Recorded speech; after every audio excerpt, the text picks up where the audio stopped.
మరి కాకినాడ నుంచి కాకినాడలోనే 43,250 టన్నులు బియ్యాన్ని పట్టుకున్నట్టు ఈరోజు మధ్యాహ్నం నాదెండ్ల మనోహర్ గారు తెలియజేశారు. అంటే అక్రమంగా నిల్వంచి విదేశాలకు ఎగుమతి చేయడానికి ఉద్దేశింపబడిన బియ్యం.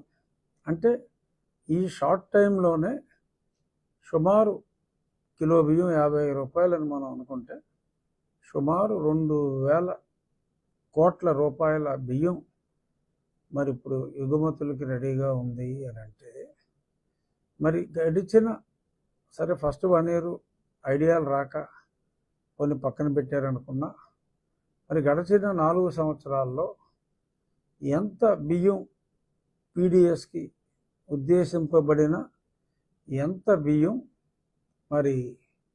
దారి మళ్లింపబడింది.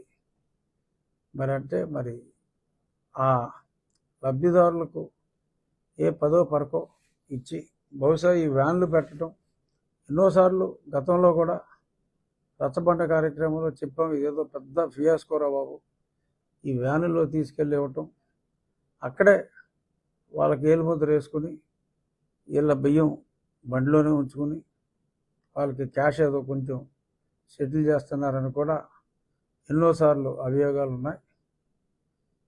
ఇప్పుడు ఇలాగే మనం ఈ నెలకి 2,000 చొప్పున లెక్క పెట్టుకుంటే సంవత్సరానికి ఒక 25,000 కోట్ల కుంభకోణం అనుకోవాలా, లేక పోనీ తక్కువలో తక్కువ వేసుకుని సంసారపక్షంగా 10,000 కోట్లే అనుకున్నా 4 సంవత్సరాలకు వేసుకున్న ఒక 40,000 కోట్ల కుంభకోణం. సరే, ఇందులో పెట్టుబడి ఒక కిలోకి 10 రూపాయల చొప్పున తీసేసిన, వేరే ఖర్చులు ఇంకో 10 తీసేసిన కనీసం ఎన్నో వేల కోట్లు లబ్ధి ఇది ఎవరికి దక్కింది?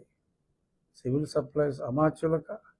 నిత్యం నీతులు వల్లించే గత సివిల్ సప్లైస్ అమాత్యులక, లేక ప్రధాన అమాత్యుడిక అంటే ముఖ్యమంత్రి? ఇది కూడా మనోహర్ గారు చాలా లోతుగా విచారణ చేయించి అవసరమైతే ఆ సంబంధిత మంత్రులపై కూడా, గత మంత్రులపై కూడా విచారణ చేయించాలని చెప్పి ప్రజల తరపున నేను మనోహర్ గారిని డిమాండ్ చేస్తున్నా.